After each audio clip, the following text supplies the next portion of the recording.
नमस्कार विद्यार्थियों। भारतीय शासन और राज्य व्यवस्था के अंतर्गत आज हम संसदात्मक शासन व्यवस्था के बारे में अध्ययन करेंगे। वर्तमान समय अधिकतर देशों में लोकतंत्रात्मक शासन व्यवस्था को अपनाया गया है।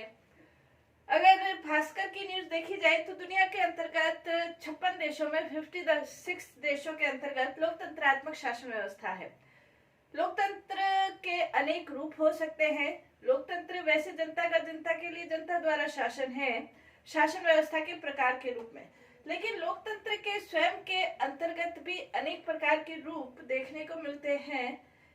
जैसे लोकतंत्र के अंतर्गत शासन की शक्तियों के विभाजन के आधार पर संघात्मक शासन है। जहां केंद्र और राज्यों के बीच शक्तियों का विभाजन है उसे संघात्मक शासन कहते हैं। जहां केंद्र के पास ही शक्तियां हैं उसे एकात्मक शासन कहते हैं। जैसे अमेरिका के अंतर्गत संघात्मक शासन है, भारत में संघात्मक शासन है, ब्रिटेन के अंतर्गत एकात्मक शासन है। तो शक्तियों के विभाजन के आधार पर संघात्मक और एकात्मक शासन का रूप हो सकते हैं। कार्यपालिका और व्यवस्थापिका के बीच संबंधों के आधार पर शासन का दो प्रकार हो सकते हैं। एक है अध्यक्षात्मक शासन और एक है संसदात्मक शासन। जहां कार्यपालिका और व्यवस्थापिका के बीच घनिष्ठ संबंध होता है वहां उस शासन व्यवस्था को संसदात्मक शासन व्यवस्था कहते हैं। जहां कार्यपालिका और व्यवस्थापिका दोनों पृथक पृथक रहते हुए कार्य करती है उसे अध्यक्षात्मक शासन व्यवस्था कहते हैं। जैसे अमेरिका के अंतर्गत अध्यक्षात्मक शासन व्यवस्था है, ब्रिटेन के अंतर्गत संसदात्मक शासन व्यवस्था है। भारत ने भी संसदात्मक शासन व्यवस्था को ग्रहण किया क्योंकि हम सभी जानते हैं कि भारत इंग्लैंड का गुलाम देश था और इंग्लैंड में संसदात्मक शासन व्यवस्था थी। तो जब संविधान का निर्माण हुआ तो संविधान निर्माताओं ने ये सोचा कि हम अब तक के प्राप्त अनुभव से विपरीत दिशा की ओर नहीं जा सकते। इसलिए संविधान निर्माताओं ने अब तक का जो उनका प्राप्त अनुभव था इंग्लैंड के अंतर्गत संसदात्मक शासन व्यवस्था के अंतर्गत, इसलिए भारत ने भी संसदात्मक शासन व्यवस्था को ग्रहण किया। लेकिन इंग्लैंड के अंतर्गत जो संसदात्मक शासन था वो संसदात्मक शासन वहां की परिस्थितियों की उपज था। यानी कि इंग्लैंड के अंतर्गत संसदात्मक शासन विकास का परिणाम कह सकते हैं था। लेकिन भारत ने इंग्लैंड से अनुभव प्राप्त करते हुए संसदात्मक शासन व्यवस्था को बनाया या उसे अपने शासन के अंतर्गत रखा या निर्मित किया। यानी कि इंग्लैंड से ही हमने संसदात्मक शासन व्यवस्था का जो रूप है वो ग्रहण किया और इंग्लैंड में ये वहां की परिस्थितियों की उपज है। संसदात्मक शासन क्या है, संसदात्मक शासन व्यवस्था क्या है, इसके प्रमुख लक्षण क्या है, उसके बारे में आज हम अध्ययन करेंगे। जैसे गार्डनर ये कहते हैं, संसदात्मक शासन वह शासन प्रणाली है जिसमें वास्तविक कार्यपालिका अर्थात मंत्रिमंडल व्यवस्थापिका या उसके लोकप्रिय सदन के प्रति अंतिम रूप से निर्वाचक मंडल के प्रति अपनी राजनीतिक नीतियों तथा कार्यों के लिए कानूनी रूप से उत्तरदायी होता है। और जो राज्य का प्रधान है, राज्य का प्रधान नाम मात्र का होता है या अनुत्तरदायी होता है, नाम मात्र का और अनुत्तरदायी होता है। कहने का तात्पर्य ये कि जहां कार्यपालिका और व्यवस्थापिका के बीच घनिष्ठ संबंध है उसे संसदात्मक शासन व्यवस्था कहते हैं। इसके अंतर्गत डॉक्टर अंबेडकर ये कहते हैं कि संसदात्मक शासन व्यवस्था के अंतर्गत जहां सामयिक मूल्यांकन होता है वहां दिन प्रतिदिन का मूल्यांकन भी हो सकता है। संसदात्मक शासन व्यवस्था के अंतर्गत संसदात्मक शासन व्यवस्था को मंत्रिमंडलात्मक शासन व्यवस्था भी कहा जाता है। संसदात्मक शासन व्यवस्था को उत्तरदायी शासन व्यवस्था भी कहा जा सकता है। मंत्रिमंडलात्मक शासन व्यवस्था कहने का प्रमुख आधार यह है कि शासन की वास्तविक शक्तियों का जो प्रयोग है वो मंत्रिमंडल के द्वारा किया जाता है। जो शासन का प्रमुख है वो संवैधानिक प्रमुख होता है। जैसे भारत के अंतर्गत जो राष्ट्रपति है वो संवैधानिक प्रमुख है। शासन के नाम पर उसकी शक्तियां हैं लेकिन वास्तविक शक्तियों का प्रयोग मंत्रिमंडल, प्रधानमंत्री और उसका मंत्रिमंडल करता है। इसलिए इसे मंत्रिमंडलात्मक शासन व्यवस्था भी कहा जाता है। उत्तरदायी शासन व्यवस्था कहा जाता है क्योंकि कार्यपालिका व्यवस्थापिका के प्रति, विधानमंडल के प्रति उत्तरदायी है, इसलिए इसे उत्तरदायी शासन व्यवस्था भी कहा जाता है। संसदात्मक शासन व्यवस्था इस प्रणाली को इसलिए कहते हैं क्योंकि शक्ति का जो केंद्र है वो संसद है। वास्तविक रूप में नहीं भी हो, लेकिन सैद्धांतिक रूप में शक्ति का जो केंद्र है वो संसद है। क्यों संसद है? क्योंकि कार्यपालिका जो शासन का संचालन करती है, कार्यपालिका तब तक अपने पद पर रह सकती है जब तक संसद का उसमें बहुमत हो, और जैसे ही बहुमत खत्म होता है कार्यपालिका को अपने पद से त्याग पत्र देना पड़ता है या उसे पद से हटा दिया जाता है। तो संसद शासन का केंद्र बिंदु होने के कारण सैद्धांतिक रूप में, व्यावहारिक स्थिति वास्तविक स्थिति अलग है, लेकिन सैद्धांतिक रूप में संसद शासन का केंद्र होने के कारण इसे संसदात्मक शासन व्यवस्था कहा जाता है। कहने का तात्पर्य मंत्रिमंडलात्मक शासन व्यवस्था कहा जाता है, उत्तरदायी शासन व्यवस्था कहा जाता है और संसदात्मक शासन व्यवस्था कहा जाता है। संसदात्मक शासन व्यवस्था का जैसे ब्रिटेन के अंतर्गत है ये संसदात्मक शासन व्यवस्था, ब्रिटेन से हमने ग्रहण किया। भारत के अंतर्गत संसदात्मक शासन व्यवस्था है। इसके अलावा दुनिया के अंतर्गत कनाडा या ऑस्ट्रेलिया, इन देशों के अंतर्गत भी संसदात्मक शासन व्यवस्था के लक्षण देखने को मिलते हैं। इसके क्या लक्षण हैं, क्या विशेषताएं हैं, वो हम देखेंगे। इसकी पहली विशेषता है नाम मात्र की और वास्तविक कार्यपालिका में भेद।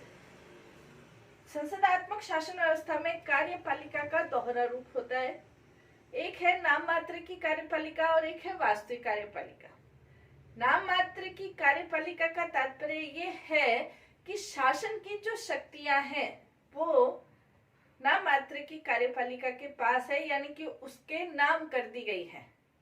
सारी शक्तियां संविधान के अंतर्गत नाम मात्र की यानी कि संवैधानिक जो कार्यपालिका है उसके नाम पर है, लेकिन उन शक्तियों का प्रयोग, वास्तविक रूप में उन शक्तियों का प्रयोग वास्तविक जो कार्यपालिका है, वास्तविक कार्यपालिका का मतलब जो प्रधानमंत्री और मंत्रिमंडल है वो वास्तविक कार्यपालिका है, उन शक्तियों का प्रयोग करता है। इसको हम भारत के संदर्भ में ऐसे समझ सकते हैं कि जैसे भारत में राष्ट्रपति है, तो राष्ट्रपति नाम मात्र की कार्यपालिका है। राष्ट्रपति के नाम पर सारी शक्तियां हैं और राष्ट्रपति के नाम पर सारी शक्तियां हैं, इसीलिए प्रथम नागरिक, सर्वोच्च पद राष्ट्रपति का माना जाता है। तो राष्ट्रपति के नाम पर सारी शक्तियां हैं, लेकिन उन शक्तियों का प्रयोग प्रधानमंत्री और उसका मंत्रिमंडल करता है। तो यहाँ पर संसदात्मक शासन व्यवस्था में सबसे प्रमुख जो विशेषता है कि कार्यपालिका का दोहरा रूप होता है। अमेरिका के अंतर्गत संसदात्मक शासन व्यवस्था नहीं है, अध्यक्षात्मक शासन व्यवस्था है, और अध्यक्षात्मक शासन व्यवस्था होने के कारण अमेरिका में सारी जो शक्तियां हैं, जैसे अमेरिका के जो राष्ट्रपति है, जैसे वर्तमान समय बाइडेन है राष्ट्रपति, तो उनके नाम पर ही सारी शक्तियां हैं और वो ही सारी शक्तियों का प्रयोग करते हैं। लेकिन भारत में शक्तियां राष्ट्रपति के नाम पर है, लेकिन उनका प्रयोग प्रधानमंत्री के द्वारा किया जाता है। तो नाम मात्र की और वास्तविक कार्यपालिका, इनके बीच अंतर होता है, दोहरा रूप होता है। नाम मात्र की अलग होती है, वास्तविक अलग होती है। नेक्स्ट इसके अंतर्गत व्यवस्थापिका और कार्यपालिका के बीच घनिष्ठ संबंध होता है। व्यवस्थापिका और कार्यपालिका के बीच घनिष्ठ संबंध है, यानी कि जो व्यवस्थापिका है यानी कि संसद है, यानी कि जहां पर जनता के चुने हुए प्रतिनिधि कहाँ होते हैं, संसद में होते हैं। तो संसद या व्यवस्थापिका और कार्यपालिका घनिष्ठ संबंध का तात्पर्य ये है कि कार्यपालिका का जो निर्वाचन है, कार्यपालिका का जो चुनाव है वो संसद में से ही किया जाता है। कार्यपालिका के यानी कि जैसे भारत के अंतर्गत हम देखते हैं कि भारत के अंतर्गत मंत्रिमंडल के अंतर्गत जो भी मंत्री हैं वो कहाँ से लिए गए हैं, संसद से लिए गए हैं, और संसद से सदस्य होना ये अनिवार्य है। और यदि कार्यपालिका का कोई सदस्य संसद का सदस्य नहीं होता है तो उसे 6 माह के भीतर भीतर संसद का सदस्य बनना आवश्यक होता है। कहने का तात्पर्य यह है कि कार्यपालिका का जो चुनाव है वो व्यवस्थापिका में से ही किया जाता है। इसके अलावा घनिष्ठ संबंध होने का ये भी तात्पर्य है कि कार्यपालिका के सदस्य संसद के सदस्य होते हैं। इसके अलावा जो संसद के सदस्य है वो कार्यपालिका के सदस्यों के ऊपर अपना नियंत्रण रखते हैं। इसका तात्पर्य ये है कि संसद के सदस्य कार्यपालिका यानी कि मंत्रिमंडल, प्रधानमंत्री और उसके मंत्रियों से प्रश्न पूछ सकते हैं, निंदा प्रस्ताव पारित कर सकते हैं, स्थगन प्रस्ताव पारित कर सकते हैं, काम रोको प्रस्ताव पारित कर सकते हैं और आलोचना कर सकते हैं। इन माध्यमों से वो कार्यपालिका के ऊपर नियंत्रण रखते हैं। इसके अलावा वो अविश्वास प्रस्ताव पारित करके कार्यपालिका को अपने पद से हटा भी सकते हैं, उन्हें पद से हटा भी सकते हैं। यानी कि कार्यपालिका व्यवस्थापिका या संसद के नियंत्रण में रहते हुए, सैद्धांतिक रूप में नियंत्रण में रहते हुए कार्य करती है। घनिष्ठ संबंध का ये भी तात्पर्य है कि जो कार्यपालिका के सदस्य है वो कानून निर्माण करना संसद का कार्य है, व्यवस्थापिका का कार्य है। कार्यपालिका के सदस्य कानून निर्माण में भी भाग लेते हैं। कानून निर्माण की जो प्रक्रिया है उस प्रक्रिया के अंतर्गत भाग लेते हैं। तो कहने का तात्पर्य यह है कि कार्यपालिका और व्यवस्थापिका के बीच घनिष्ठ संबंध होता है। तीसरी इसकी विशेषता, संसदात्मक शासन व्यवस्था की तीसरी विशेषता कार्यपालिका के कार्यकाल की अनिश्चितता होती है। कार्यपालिका या प्रधानमंत्री और उनके मंत्रिमंडल के सदस्य एक निश्चित कार्यकाल के लिए चुने जाते हैं। जैसे 5 साल के लिए भारत के अंतर्गत चुने जाते हैं या ब्रिटेन के अंतर्गत, इंग्लैंड के अंतर्गत 5 साल के लिए चुने जाते हैं। लेकिन फिर भी उनके कार्यकाल की अनिश्चितता होती है। अनिश्चितता इसलिए होती है क्योंकि संसद या व्यवस्थापिका कभी भी अविश्वास प्रस्ताव पारित करके उन्हें पद से हटा सकती है। इसलिए उनका कार्यकाल निश्चित नहीं होता है कि 5 साल के लिए ही ये अपने पद पर रहेंगे। कभी भी यदि उनका विश्वास खत्म हो जाता है संसद के अंतर्गत तो वो उनको उनके पद से त्याग पत्र दिला सकती है व्यवस्थापिका। नेक्स्ट, इसके अंतर्गत संसदात्मक शासन व्यवस्था के अंतर्गत जो मंत्री, प्रधानमंत्री और मंत्रिमंडल के सदस्य होते हैं वो सामूहिक उत्तरदायित्व के आधार पर कार्य करते हैं। सामूहिक उत्तरदायित्व का तात्पर्य यह है कि कोई भी निर्णय लेना होता है तो प्रधानमंत्री मंत्रिमंडल का संपूर्ण निर्णय माना जाता है और इसलिए उनके बारे में ही कहा जाता है कि वो एक ही साथ तैरते हैं और एक ही साथ डूबते हैं।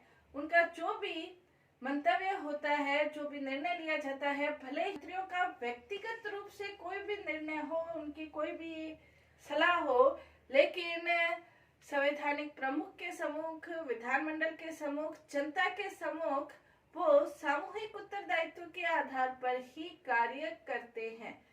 जो भी निर्णय लिया जाता है उसके लिए सामूहिक रूप से उनको उत्तरदायी ठहराया जाता है।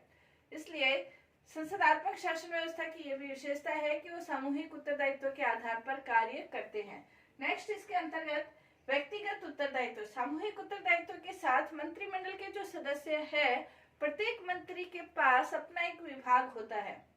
जैसे शिक्षा विभाग है, विदेश विभाग है, लोक कल्याण विभाग है, सार्वजनिक निर्माण विभाग है, कृषि विभाग है। ये एक विभाग होता है और उस विभाग के लिए वो मंत्री स्वयं उत्तरदायी होता है और उसके अंतर्गत उस विभाग से संबंधित जो क्वेश्चन है, प्रश्न है, आलोचनाएं हैं या उत्तर देना है, तो ये कार्य उस विभाग का मंत्री स्वयं करता है। उसके लिए अपने विभाग से संबंधित कार्यों के लिए मंत्री स्वयं उत्तरदायी है। इसलिए सामूहिक उत्तरदायित्व के साथ संसदात्मक शासन व्यवस्था के अंतर्गत व्यक्तिगत उत्तरदायित्व भी पाया जाता है। नेक्स्ट, इसके अंतर्गत प्रधानमंत्री का नेतृत्व। संसदात्मक शासन व्यवस्था के अंतर्गत प्रधानमंत्री महत्वपूर्ण भूमिका निभाता है। मंत्रिमंडल के सदस्यों के अंतर्गत, मंत्रिमंडल के निर्माण के अंतर्गत, उसके जीवन के अंतर्गत, उसके अंत के अंतर्गत प्रधानमंत्री की महत्वपूर्ण भूमिका होती है। इसलिए लॉस्की ने ये कहा है कि प्रधानमंत्री मंत्रिमंडल के निर्माण, जीवन और अंत में अपनी केंद्रीय भूमिका रखता है। इसी प्रकार एक और विद्वान है सॉल्टौ, वो ये कहते हैं कि प्रधानमंत्री 4 प्रकार की भूमिकाएं निभाता है। जैसे 4 प्रकार की भूमिकाओं का तात्पर्य ये है कि वो मंत्रिमंडल का नेतृत्व करता है, संसद का नेतृत्व करता है, पूरे देश का नेतृत्व करता है, प्लस अपने दल का भी नेता होता है। तो 4 प्रकार की भूमिकाएं प्रधानमंत्री निभाता है। लेकिन महत्वपूर्ण रूप से मंत्रिमंडल के अंतर्गत किन सदस्यों को मंत्री पद प्रदान करना है, किन सदस्यों को विभागों का बंटवारा करना है, समन्वय कैसे करना है, नीति कैसे बनानी है, निर्णय कैसे करना है, इसके बारे में निर्णय प्रधानमंत्री के द्वारा ही लिया जाता है। तो प्रधानमंत्री का नेतृत्व महत्वपूर्ण होता है। नेक्स्ट, संसदात्मक शासन व्यवस्था की विशेषता ये है कि इसमें राजनीतिक सजातीयता पाई जाती है। राजनीतिक सजातीयता का तात्पर्य यह है कि कार्यपालिका के जो सदस्य हैं वो एक ही दल से संबंधित होते हैं। इसे राजनीतिक सजातीयता कहा जाता है। जैसे वर्तमान समय 17वीं लोकसभा के अंतर्गत हम ये देखें कि भारत के अंतर्गत एनडीए यानी कि बीजेपी और उसके गठबंधन को बहुमत मिला। तो कार्यपालिका के अंतर्गत जो भी मंत्री पद है वो बीजेपी या उसके गठबंधन यानी कि एनडीए को ही प्राप्त है। कांग्रेस के किसी सदस्य को या दूसरे जो दल है उनको प्राप्त नहीं है। उसको राजनीतिक सजातीयता कहा गया है। तो संसदात्मक शासन व्यवस्था की ये विशेषता है कि इसके अंतर्गत कार्यपालिका के सदस्य एक ही राजनीतिक दल या गठबंधन से लिए जाते हैं। नेक्स्ट, इसकी विशेषता है गोपनीयता। कार्यपालिका अपना कार्य गोपनीयता के आधार पर करती है और जब वो अपना पद ग्रहण करते हैं मंत्री, तो वो संविधान की रक्षा और गोपनीयता की शपथ लेते हैं, क्योंकि ऐसा कोई भी कार्य जो कि गोपनीय रखना जरूरी है और जो देश की सुरक्षा के लिए जरूरी है, और ऐसे निर्णय जो कि जनता को नहीं बताने हैं, तो कार्यपालिका के सदस्य नहीं बताते हैं और वो गोपनीय तरीके से कार्य करते हैं। तो गोपनीयता भी संसदात्मक शासन व्यवस्था की एक विशेषता है। इसके अलावा जो विधानमंडल है, कार्यपालिका विधानमंडल के प्रति उत्तरदायी है, ये तो है ही है, विधानमंडल के प्रति उत्तरदायी है। लेकिन यहाँ पर मंत्रिमंडल का जो कार्यपालिका है, प्रधानमंत्री है, वो भी संवैधानिक प्रमुख को कहकर विधानमंडल को भी भंग करवा सकता है। यदि विधानमंडल जनता के प्रतिनिधियों के अनुसार, जनता की आकांक्षाओं के अनुसार कार्य नहीं करती है, तो प्रधानमंत्री विधानमंडल को भंग करवा सकता है। नए निर्वाचन के लिए, नए चुनाव के लिए कह सकता है संवैधानिक प्रमुख को। तो ये संसदात्मक शासन व्यवस्था की प्रमुख विशेषताएं हैं। प्रमुख रूप से यदि देखा जाए तो संसदात्मक शासन व्यवस्था के अंतर्गत कार्यपालिका का दोहरा रूप, नाम मात्र की और वास्तविक कार्यपालिका, प्रधानमंत्री का इसमें नेतृत्व होता है। इसके अलावा कार्यपालिका और व्यवस्थापिका के बीच घनिष्ठ संबंध होता है। घनिष्ठ संबंध का तात्पर्य कार्यपालिका और व्यवस्थापिका आपसी समन्वय, सामंजस्य संबंध के आधार पर मिलजुल कर कार्य करती है और कार्यपालिका व्यवस्थापिका में से ही ली जाती है। कार्यकाल की अनिश्चितता होती है। कभी भी विधानमंडल, संसद, व्यवस्थापिका विश्वास प्रस्ताव पारित करके कार्यपालिका को उसके पद से हटा सकती है। तो ये इसकी संसदात्मक शासन व्यवस्था की प्रमुख विशेषताएं हैं। इसके गुण क्या है उसके बारे में हम नेक्स्ट क्लास में अध्ययन करेंगे। धन्यवाद।